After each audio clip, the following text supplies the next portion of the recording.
नमस्कार। बीएड शिक्षकों के ब्रिज कोर्स परीक्षा को ध्यान में रखते हुए हम गणित का अध्ययन कर रहे हैं। गणित में अध्याय 2 बच्चे गणित कैसे सीखते हैं के अंतर्गत हम आज के इस वीडियो में गणनात्मक त्रुटियों का अध्ययन करेंगे। इसके पहले की वीडियो में हमने संकल्पनात्मक त्रुटियों पर डिस्कशन किया था। अगर आपने उन वीडियोज़ को नहीं देखा है तो आप उन्हें देखिए। हम सिस्टमेटिक वे में धीरे धीरे जो हमारा टॉपिक है उसके अकॉर्डिंग चीज़ों को कवर करने का प्रयास कर रहे हैं। तो गणित सीखने के दौरान बच्चे गलतियाँ करते हैं। जैसा कि टॉपिक है कि बच्चे गणित कैसे सीखते हैं, तो सीखने की प्रक्रिया के दौरान ही बच्चा गलतियां करता है। एक अध्यापक के रूप में हमें उन गलतियों से परिचित होना चाहिए और उन गलतियों पर बच्चे से कैसा ट्रीट करना चाहिए ये सभी हमें जानना आवश्यक है। इसीलिए हमें यह टॉपिक पढ़ना है। पहला जो संकल्पनात्मक त्रुटियां हैं जिसमें बच्चे कॉन्सेप्ट को सही तरीके से समझ नहीं पाते हैं। जब हम बच्चों को समझाने के बजाय ज़्यादा रटाने पर जोर देते हैं तो कभी कभी ऐसा देखने को मिलता है कि बच्चा कॉन्सेप्ट को नहीं समझता है। अगर हमने बच्चे से कहा आयत का क्षेत्रफल तो बच्चा सूत्र लगा देगा, L इंटू बे कर देगा, और लेकिन वो समझ नहीं पाएगा कि एक्चुअली क्षेत्रफल होता क्या है या परिमाप होता क्या है। तो वह संकल्पनात्मक त्रुटियां इसमें कर सकता है। दूसरा लापरवाह जनित त्रुटियां हैं। इस पर हमने डिस्कशन किया इसके पहले की वीडियो में। लापरवाह जनित त्रुटियों को आज हम जानेंगे। जैसा कि नाम से स्पष्ट है लापरवाह, यानी इसकी जो इंग्लिश देखेंगे तो केयरलेस एरर्स जो होती हैं, यानी कि जो बच्चा लापरवाही से गलतियां कर देता है। तो लापरवाही से मतलब यह है कि जब बच्चा पढ़ाते समय या जब हम बोर्ड पर कुछ काम दिए हैं उस दौरान बच्चा सवाल को ध्यान से देखेगा नहीं, जल्दबाजी में काम करेगा तो गलतियां करेगा। तो अगर लापरवाह जनित त्रुटियां आ गई तो आपको क्या लिखना होगा, कौन कौन सी त्रुटियां करता है। हो सकता है कि आपसे पूछा जाए कि कुछ 5 के एग्जाम्पल्स आपसे पूछ सकते हैं कि लापरवाह जनित त्रुटियां बताइए, और एक शिक्षक के रूप में आप उनको उस पर रोक लगाने के लिए क्या कर सकते हैं। तो लापरवाह जनित त्रुटियां जैसा कि हमने बताया कि बच्चे को समझ में आता है लेकिन कभी कभी बच्चे हमारी बातों का कक्षा में ध्यान नहीं देते हैं। हम बच्चों से ये कहते भी हैं कि सभी लोग ध्यान से सुनें, हम ये बात कहते हैं। तो जब हमारी बातों को बच्चे ध्यान से नहीं सुनते हैं तो भले ही बच्चा इंटेलिजेंट होता है तो कैसे, लेकिन वो सवालों को लगाने में उलझ जाता है क्योंकि उसने जो सवाल समझाने के दौरान आपकी बातों पर ध्यान नहीं दिया। तो इस प्रकार की मिस्टेक्स होती हैं जो समझ में नहीं बल्कि ध्यान में कमी के कारण होती हैं। कभी कभी बच्चे जल्दबाजी के कारण, जैसे मान लीजिए कि इंटरवल का समय होने वाला है, घंटा लग चुका है और आपने कुछ सवाल दिया है। अब बच्चा क्या करेगा कि सवाल को जल्दी से लगाएगा क्योंकि उसको खेलने जाना है। अब बच्चा यहाँ पर क्या करेगा, जल्दबाजी करेगा, और जब जल्दबाजी करेगा तो निश्चित रूप से सवाल गलत होने के चांसेस हो जाते हैं। तो इस प्रकार की त्रुटियां होती हैं इस दौरान भी जल्दबाजी के कारण, ठीक है। और असावधानी के कारण, यानी कि बच्चा कभी भी प्रश्नों को लगाते समय कभी बच्चा सावधानी नहीं बरतता है। कुछ बच्चे ओवर कॉन्फिडेंस हो जाते हैं कि एकदम सही है और बहुत जल्दबाजी में सवाल को लगा देते हैं और जो साइन है उसको बेहतर तरीके से समझते नहीं है, देखते नहीं, नोटिस नहीं करते हैं और वो गलतियां कर देते हैं। तो प्लस की जगह पर माइनस करके चले आ जाते हैं, ठीक है। तो सवाल गलत होता है। तो ओवरऑल लापरवाह जनित त्रुटियां बच्चे की लापरवाही के कारण होने वाली त्रुटियां हैं, ठीक है। अब इसमें कौन कौन सी त्रुटियां हैं आइए इसको हम देख लेते हैं। जैसे आपसे पूछा सकता है कि कुछ लापरवाह जनित त्रुटियों के नाम बताइए तो या चर्चा करिए। तो प्रश्न को गलत कॉपी करना। सबसे पहले तो जब हम बोर्ड पर काम देते हैं तो अक्सर यह देखते हैं कि बच्चे उसको उतारी गलत देते हैं, ठीक है। वो ध्यान से उनका ध्यान लिखने पर या बोर्ड पर अच्छे से नहीं रहता है जिसकी वजह से वे गलत उतार देते हैं। जैसे मान लीजिए कि हमने सवाल दिया इस प्रकार से, ठीक, अभी, और बच्चे ने उतार लिया कुछ इस प्रकार से, ठीक। तो अब वो तो कल गलत ही लगा कर आएगा, उसने उसको देखा ध्यान से नहीं, 8 की जगह पे 3 बना दिया, ठीक। तो इस प्रकार से बच्चे गलतियां करते हैं। तो ये प्रश्न को गलत कॉपी करना, ठीक है। एक शिक्षक के रूप में हम अक्सर देखते हैं कि बच्चे ये गलतियां करते हैं।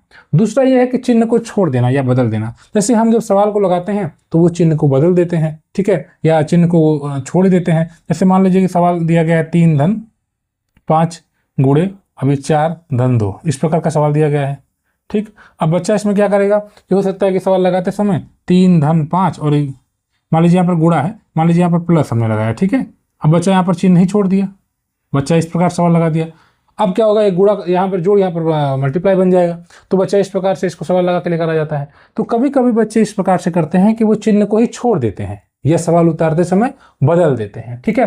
तो ये भी है। प्रश्न को गलत कॉपी करना में कभी कभी संख्या को ही गलत उतार देते हैं। जैसे 68 है, धन 86 है, तो 86 की जगह पे 80 लिख देते हैं। तो इस प्रकार से गलत कॉपी कर देते हैं। तो जब बच्चा गलत कॉपी करेगा, चिन्ह को छोड़ देगा, बदल देगा, तो इस प्रकार से बच्चा जो है मिस्टेक्स करता है, ठीक है। इकाइयां नहीं लिखना है। कभी कभी बच्चा इस प्रकार से करता है कि इकाइयों को नहीं लिखता है, ठीक है। जैसे मान लीजिए कि 5 सेंटीमीटर है तो बच्चा सेंटीमीटर को छोड़ देगा लास्ट में, ठीक है। या 4 मीटर 30 सेंटीमीटर है तो बच्चा सेंटीमीटर को नहीं लिखेगा या मीटर को नहीं लिखेगा।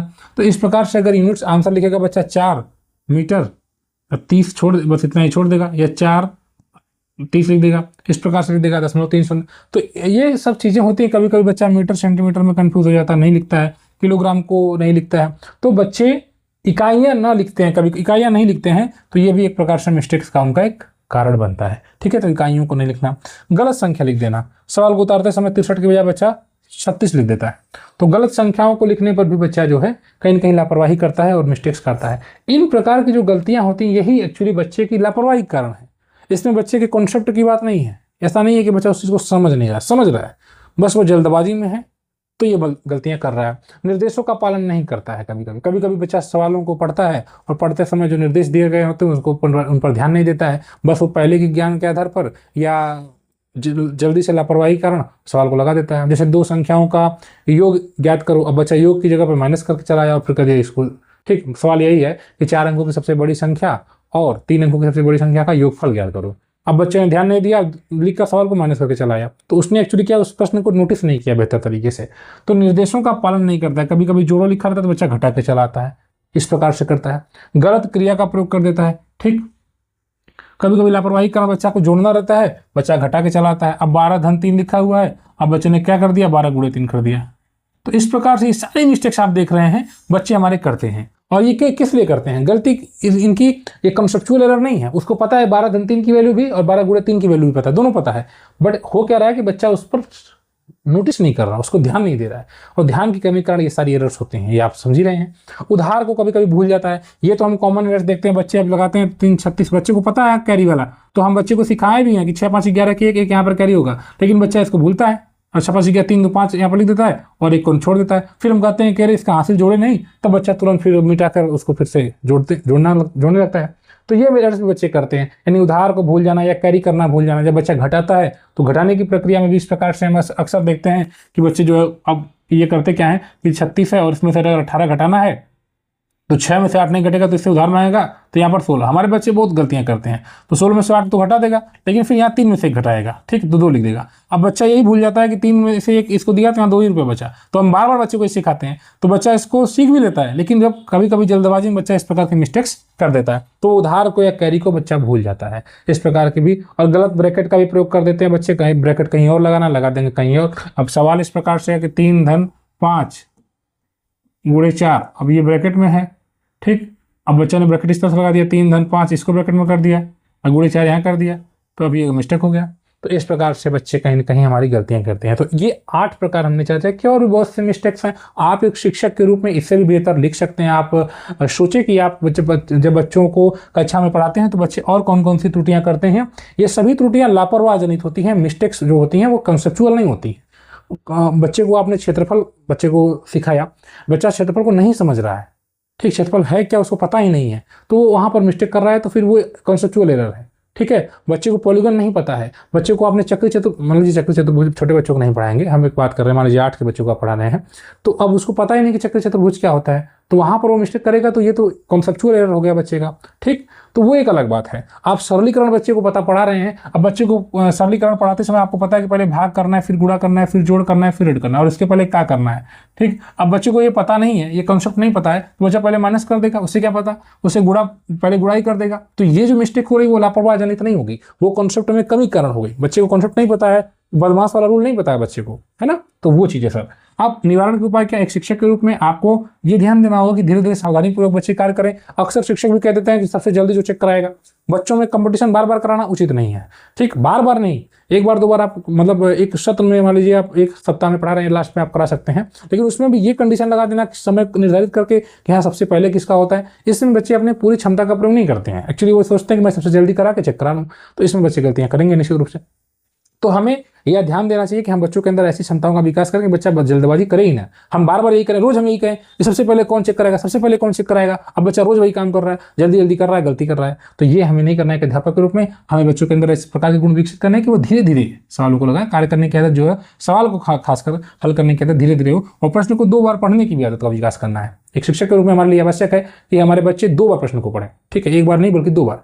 बच्चे हम कभी कभी प्रश्न को पढ़ते ही नहीं है, तो हम बोलते हैं एक प्रश्न को बढ़िया से पढ़ो, तो बच्चा जब बढ़िया से प्रश्न को दोबारा पढ़ता है तो उसको आ जाता है सवाल। ठीक, तो यही चीज़ हमें ध्यान देना है कि बच्चा प्रश्न को 2 बार पढ़े, उत्तर लिखने के बाद बच्चा रीचेक करवाए, कभी कभी रीचेक करे, स्वयं से करे। हम कहते हैं एक बार मिला लो। अगर एक शिक्षक के रूप में आप ये कह रहे हैं कि हाँ बच्चा आपके पास कॉपी लिखा है, तो आपने कहा एक बार मिला लो, बच्चा दोबारा मिला रहा है। अक्सर हम देखते बच्चे नहीं मिलाना चाहते हैं, लेकिन उस आदत का विकास हमें करना है। ठीक है, बच्चे एक बार चेक करें, आपका एक जोड़ कर लाए हैं या घटाना एक बार और बच्चा चेक कर लो। अगर उसको दोबारा वो चेक करेगा तो फिर वो कहीं ना कहीं अपनी त्रुटियों को सही स्वयं कर लेगा। तो ये भी हमें ध्यान देना है कि हम उत्तर लिखने के बाद रीचेक करवाएं बच्चे से, और स्टेप बाय स्टेप सोल्यूशन पर ध्यान देना है। यानी हमें ऐसा नहीं करना चाहिए कि हम जैसे बच्चे को मान लीजिए जो योग सिखा रहे हैं तो हम कभी 2 कलमों का मूल्य या इस प्रकार से रहे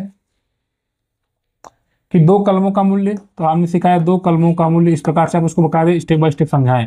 का मूल्य 60 रुपए है, तो 1 कलम का मूल्य बच्चा अच्छे से लगाए, 1 कलम का मूल्य, सबको लिख कर बच्चा अच्छे से समझे, तब बच्चा बेहतर तरीके समझेगा। तो क्या करेंगे, तो 60/2, तो बच्चे का 60 में 2 से भाग देगा, ठीक है। तो इस प्रकार से भाग देकर बच्चा जो है लगाएगा। तो ये स्टेप बाय स्टेप बच्चे को लगाना है, ठीक है। अब इसी तरह 5 कलम का मूल्य, तो बच्चा यहाँ पर 5 कलम का मूल्य निकालेगा 30 से गुणा करके 5 में। तो स्टेप बाय स्टेप समझेगा तो बेहतर तरीके से सीखेगा। हम डायरेक्ट कहेंगे भाग देकर तुम गुणा कर दो, तो बच्चा समझेगा ही नहीं, ठीक है। वो आपकी बात मान भी लेगा लेकिन वो उस चीज़ को समझ नहीं पाया। तो इस पर भी ध्यान देना है कि हम बच्चे को स्टेप बाय स्टेप सिखाएं। और इकाइयाँ अगर बच्चा छोड़ता है तो हमें विशेष ध्यान देना है कि जो मात्रक है उनका प्रयोग करें बच्चा। मीटर है, सेंटीमीटर है, किलोग्राम है, ठीक है।